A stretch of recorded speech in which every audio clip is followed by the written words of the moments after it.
Oh, before we get started, by the way, do you guys want to see a cheeky redirect that I scored the other day?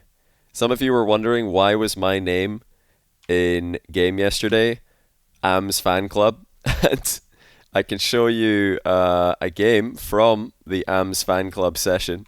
I was playing with AMS himself, and in Civic, and I scored this bad boy. Check this out. Let's see if you can tell me if the game sound is at a good volume right now as well, guys.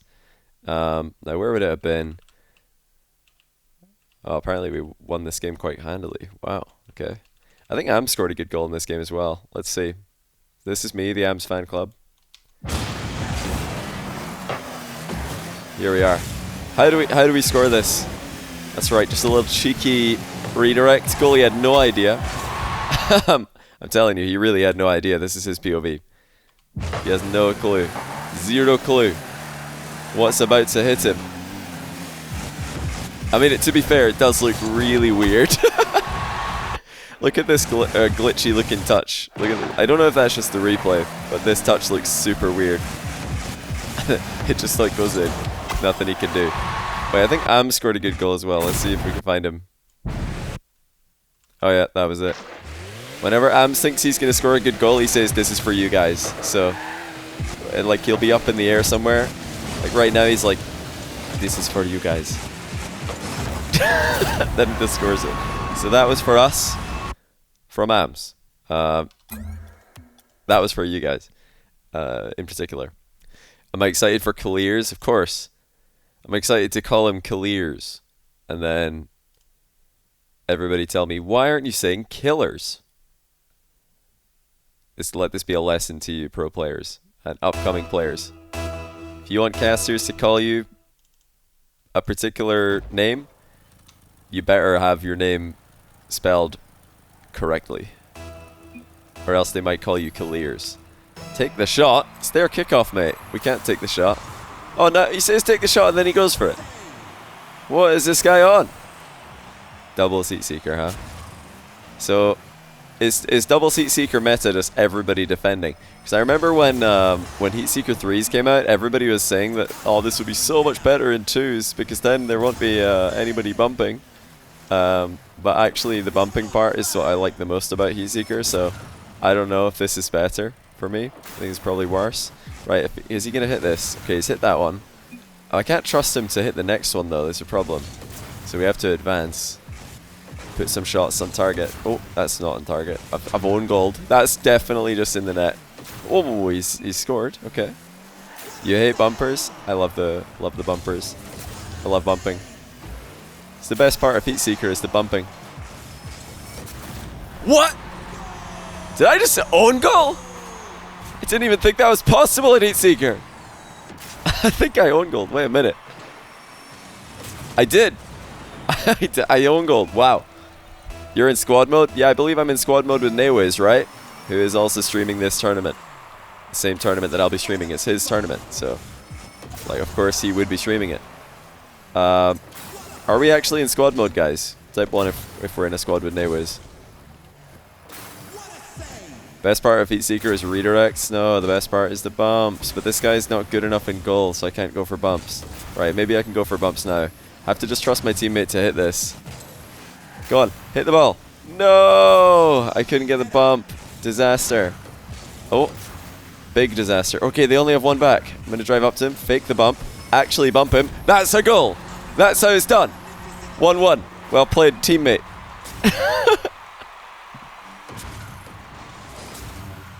Oh wait. Technically an own goal. Technically an own goal. My teammate didn't have to do anything.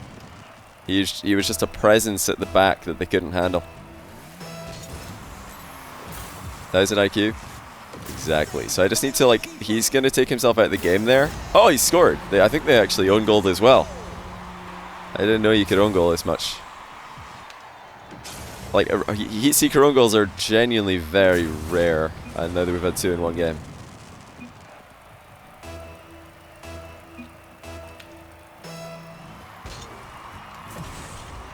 Are they back passing now? What's going on here? What on earth is happening? No face cam? No, I haven't got everything set up for that actually, but no. Today I have got very red eyes from hay fever, and people will ask me, why are your eyes red? Have you been crying? And I'll say, no, I've not been crying, it's hay fever. I promise. So I'm going to skip that question. That's a ball coming at me. Watch this save. Didn't even need to move, just a jump. That's all we need. And again, another jump only. Ah. Okay, we have to move for this one. We'll be the laziest goalkeeper possible. Just be as lazy as we can with our saves.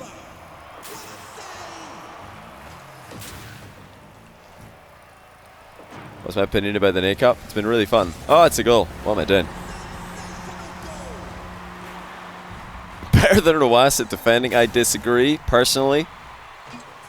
Are we losing? No, we're drawing. Okay. We're in a draw. Hold on, do I have lobby details? I don't have lobby details, so we're not wasting anyone's time here. Just had to check. We will start casting Falcons versus Nameless as soon as the lobby is ready, guys. I will leave this Heatseeker lobby to cast, if there is a lobby to join. Buddy, you're making it harder back. Like, that's genuinely harder to deal with. Right, now we go for the bump, because what the trick is, hit it high, get the other team to jump, and then we go for bumps on them. Okay, my teammate missed, actually, so I think we're just in big trouble. Okay, he actually made it. You can't miss the target. If your teammate's going for bumps, you just need to hit the target as accurately as possible. Just nice and low, you know? So we're going to lob it forward. Come in for the demo. 1. Teammates missed, okay, he missed the ball. That was not ideal. I was really hoping that he would just hit this. Oh no. Difficult, sorry mate. I'll give it a 8. Listen, Canyon, the trick is, what you want to do is get inside the goal. Don't go on the back wall. The back wall like this is very hard to defend from. You want to be in the goal. Much easier to defend Heatseeker when you're like this, in the net. Watch this, easy save with the pre-jump, not even a problem. It's much easier when you're in the net like this. It's like when you're playing a racket sport, you always come back to the middle. So you're ready to defend the next shot, and the next shot. Look, he's just flopping around, mate. Just get in goal like this, give me some confidence. Yeah, see, I knew that wasn't in. Just left it. What, to save him? No, we've got to try and win. So what we're going to do here, actually, since this guy's not to be trusted, is we're just going to sit back for a bit, try and let the ball get up to speed, and then equalize late in the game. Got to try and not get dunked on here. Okay, I think the crossbar actually saved that. That wasn't me. And wait, maybe it was me. Hold on. Nah, I don't think I touched it. Yeah, this is the goal touch here. I didn't touch it. It was actually the crossbar that saved it, not me. I still don't have lobby details, by the way. Still waiting.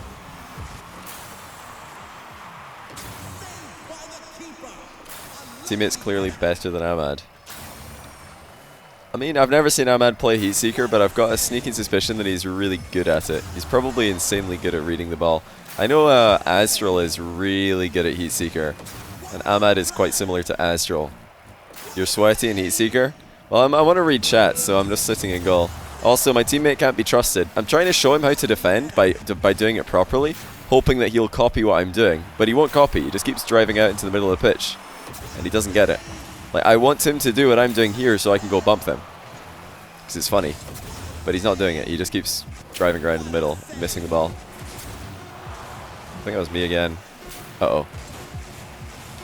Shouldn't have done that. Should not have done that. That's probably game over. That's actually just game over. Yeah, he's missing. I can't believe it. I knew he's going to miss this. Oh, wait. I did cast Ahmad versus Ams in Heatseeker. Didn't Ahmad completely destroy Ams? Pretty sure he did. I'm going to check if I've got lobby details. Still no lobby details. It's taking ages. What's going on? Naywiz! Where's the game? What's happening? You should cast a Heatseeker tournament. I feel like Heatseeker 2s is kind of rubbish. I'll be honest, Heatseeker 3s is way better. Heatseeker 2s is just everybody sitting in goal.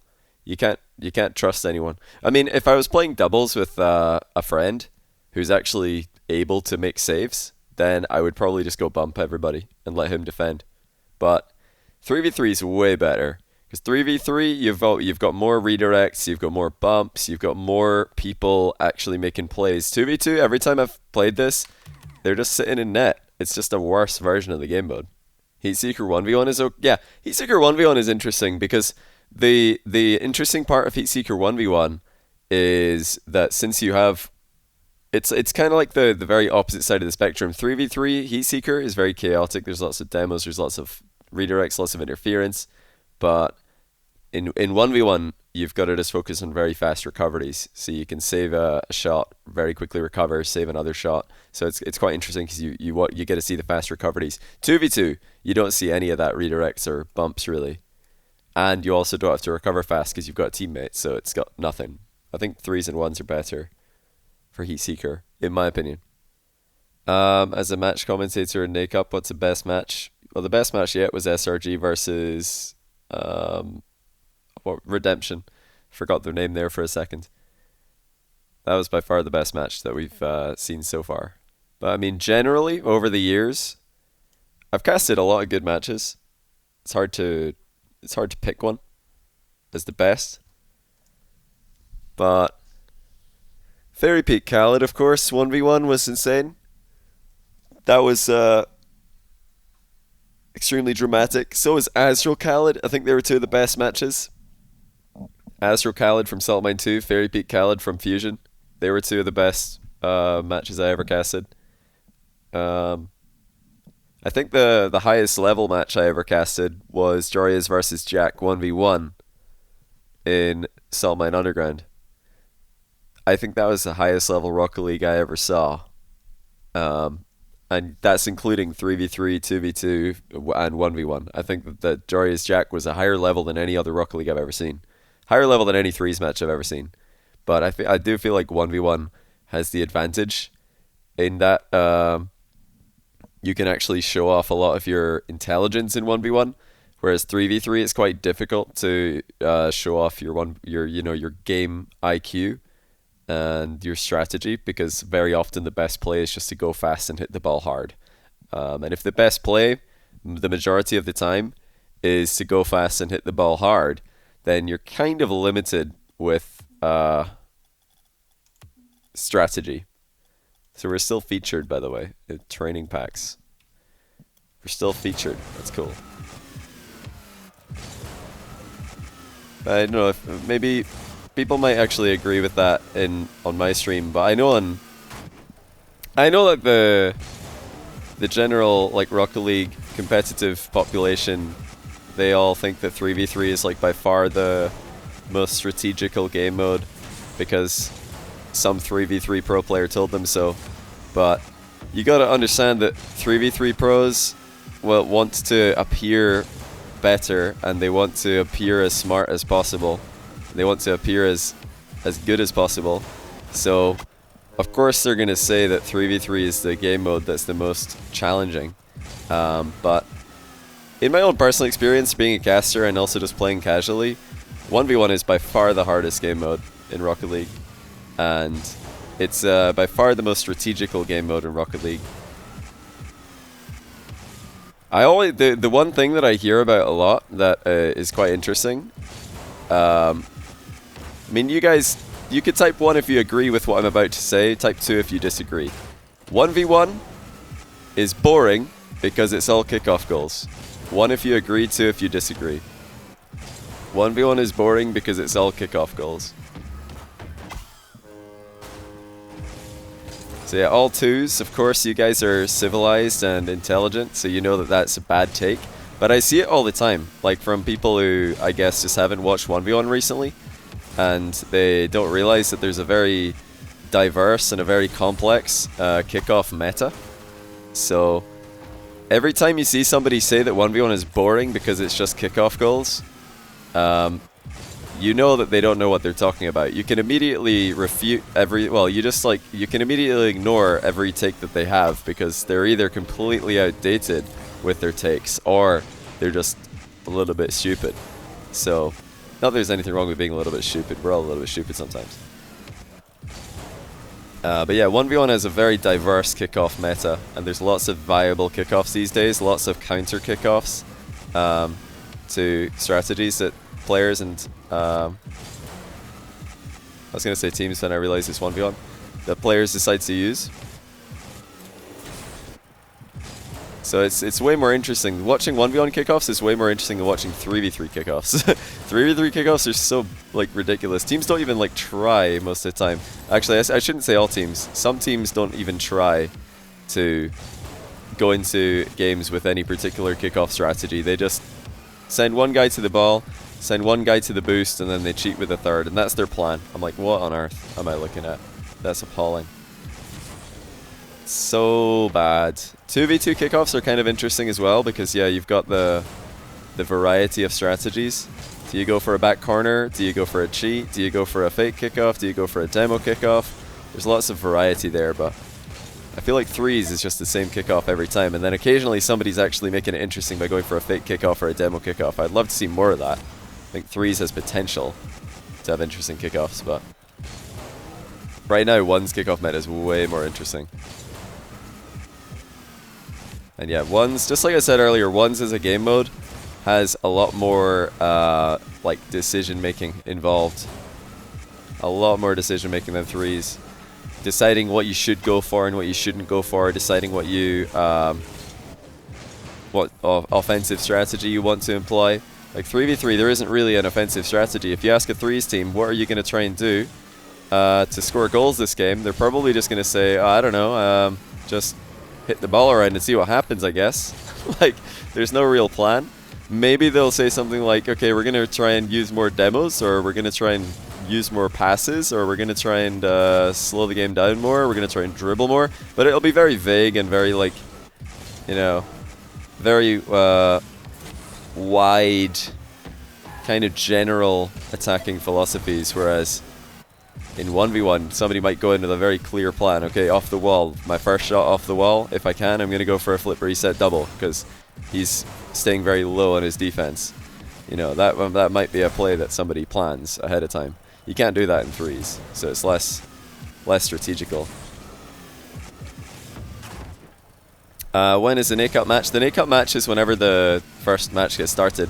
I've heard that TRK is late, so I don't know what that means. I'm not sure if he's going to get disqualified, or if his team's going to get disqualified, or if they're going to need to use a sub, or I don't know what's going to happen. Oh, okay, right, I've just been informed what's going to happen. So what is going to happen is the other match from Group B is going to be starting first. So that is Empty versus the Best 77. And then we're going to have Falcons versus Nameless after. Why do I not get a reset there? What? Yeah, threes kickoff meta is like very young, I feel. I don't think a lot of teams really have kickoff strategies. I was talking to, I think it was T-Bates actually, who came up with this, or mentioned this idea to me. That would be pretty cool. I'm going to go into free play to illustrate this. You guys can let me know what you think of this. So right now, one of the problems I feel, and this is from a conversation with T-Bates, that we agreed on this. But one of the issues, one of the things that stops teams from having kickoff strategies is that the spawn positions are random. Like, you're going to have one player spawning here on a kickoff, you're going to have one player spawning over here, and then you're going to have one player spawning over here. And it could be anyone. You know, if you're Vitality, Fairy Peak might spawn here, he might spawn here, or he might spawn over here, right?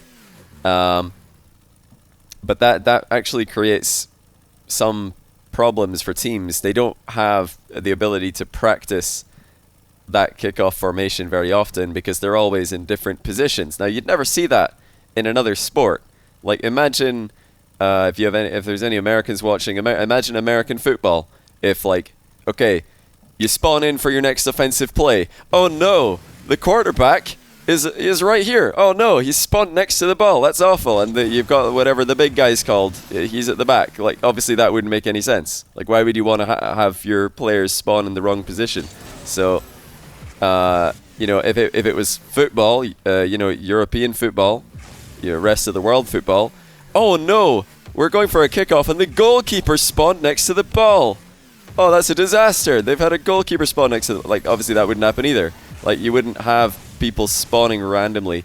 Now, I think in ranked it's fine. In 2s and 3s it's fine. But it would be kind of cool in competitive if going into a game you could assign one of your players as, I don't know, it could be numeric. He could be like number 1. And every time he will always spawn closest to the ball. Every time. Number 1 will always spawn closest to the ball. Number 2 will always spawn second closest. Number 3 will always spawn third closest. So you could go into your lobby. You could have pre-assigned spawn preferences. And then if you've got like a really good kickoff player in your team, then you can actually have him on the kickoff every game. And if you've got a really good player who's like excellent at cheating, then he can be cheating every single time. He never has to go for the kickoff because he's never spawning closest. And if you got somebody who just wants to be at the back, he could do that as well every single time. So that would be, I think, really interesting. I don't know how it could be implemented, but I don't think it would be that complicated with parties. Obviously in ranked, doesn't matter. Whatever, it's ranked. Just leave it the way it is. But I think it would be really cool in tournaments to see that. And it would be really cool to see what teams would do with that, because I think teams would actually start to utilize more kickoff strategies if they knew every time where their players are going to be spawning. They could plan ahead a lot more easily. And that, you know, then there's no excuse. Then there's no excuse for 3s teams being lazy with their kickoff planning.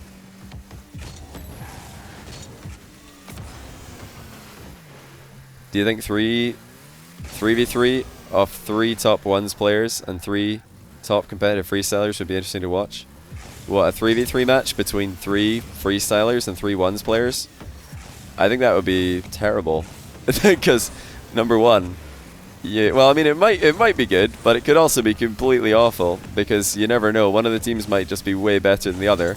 Also, why not just let the 1v1 players play 1s and let the freestylers freestyle? Like, I like watching freestylers freestyle. I like watching 1v1 players play 1v1, and I like watching 3v3 players play 3v3.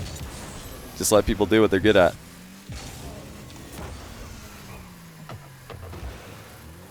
CRL player, hold on, I've got to tab out to see this. Bob So said they would sometimes rejoin the team to get the right kickoff at the beginning of games. It's allowed in the rules. Yeah, I think that there's lots of teams that do this. So whenever you see, like if you guys have ever seen at the start of a match, sometimes this happens. You know, somebody will be, they'll be in a match and they're trying to stop the game from starting, so they join and then they're like, oh no. And they leave, and then they join again, and then they leave again, and they join. This one started because it's a LAN match, so there's absolutely no delay at all. But if you're in a private match online and you just keep on changing team like this, then the match will never start. But another thing that it will do is it will change where you are in the kickoff spawn. So the first person into the lobby, I believe, they spawn at the back. So you can actually just change, let your back player spawn in. Then you spawn in and you might be over here, like somewhere different, and you can actually set up your first kickoff of the game by doing that.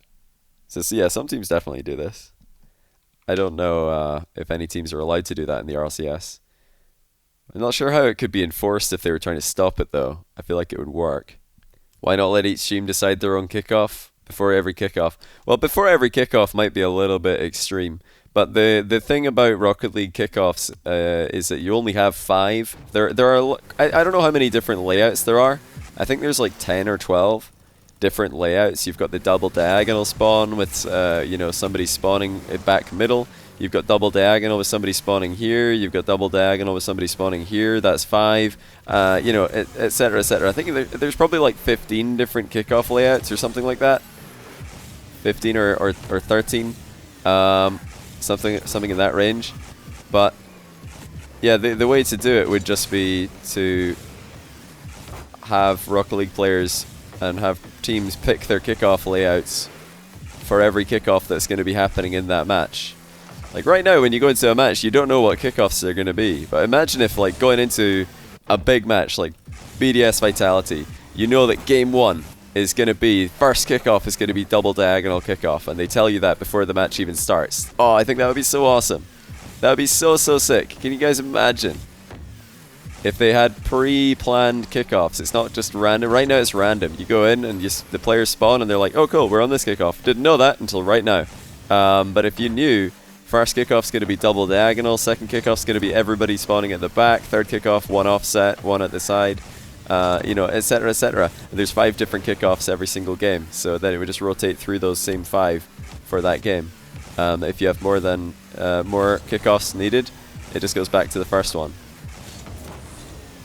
That would be, I think that would be super sick, personally. Teams and players could plan every kickoff. Worth it to become a Spanish kickoff specialist. I think that I've had to, I was playing ranked with someone, I forget who it was the other day, they said Spanish kickoff and I did something and they were like, that's not it. So what I understand by when people say Spanish kickoff is you've got one guy spawning on the diagonal, and instead of going for the kickoff, they just like drive past the ball and demo the cheating player, and then you've got another player on your team who kind of does a slow cheat, and when the ball comes to them, they just like either shoot or pass, and yeah, you try and like get an immediate goal with a demo and a mind game kickoff. It's like a fake kickoff combined with a demo. So that's what I think it is. I just call it a demo kickoff personally because less confusing, but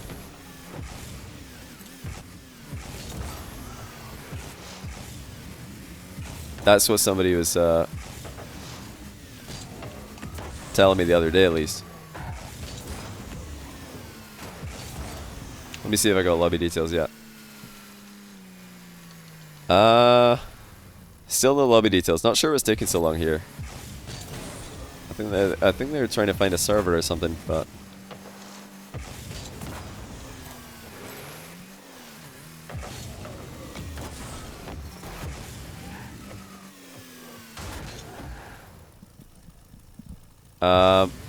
I can beat Khaled and Jack 2v1 or 1v2. Yeah, obviously. Obviously. They're testing servers. Interesting. Are the Middle East servers just complete garbage?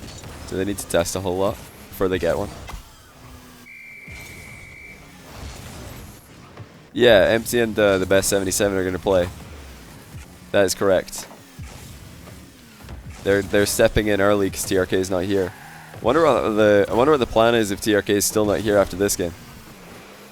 They've got 4 players in their roster. Maybe they just like get one of the other guys to play.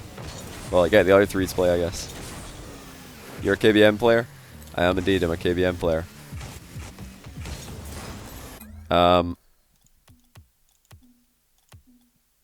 Wait, what am I doing? I can't find custom. There it is. I lost all my favorites because I have a new PC, so everything's gone. Except my own pack that I once created. It's not even in my created section anymore, it's in my favorite section.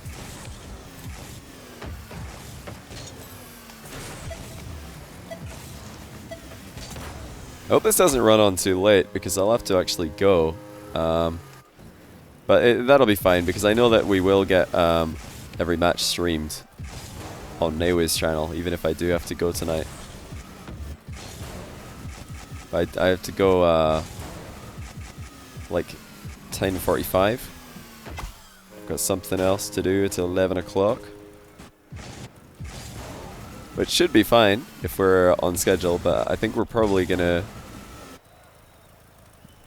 Your pack's good for training double touches? It is, yeah, you can actually train both double touches and flip resets with this. And it kind of illustrates the power of the combo. When you can do both, it's really effective because you can either, you know, if you jump up and you see the backboard is open, you can go for the double, of course, and if you see that the backboard is defended, you can go for the flip reset. So it's quite a good thing to be able to do both shots. I can't do both. Well, I'm better at double touches than flip resets, but I'm definitely not very good at either.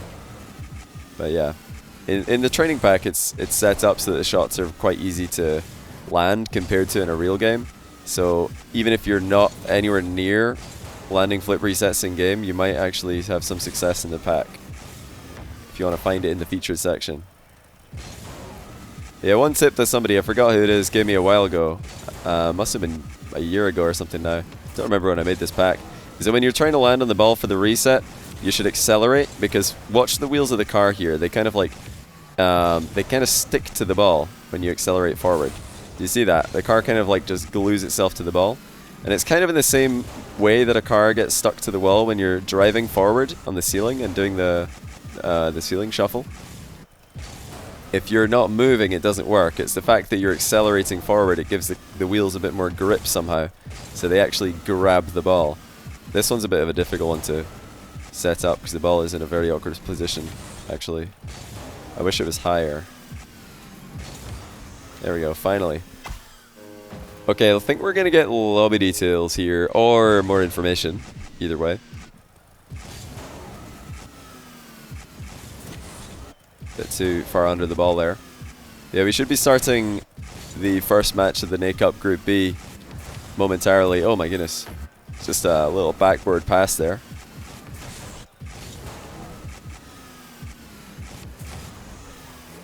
You mean accelerate as in hold drive forward? Yeah, accelerate into the ball with drive forward. Like right trigger if you're controller player, W if you're KBM player. Which obviously W is if on KBM, also air rolls forward if you're just driving like this. So you probably want to like wait until the last second to press W, because that way you can air roll into the ball at the last moment and kind of stick to it like this. Can you say tell him? Oh, they're starting. All right, let's go.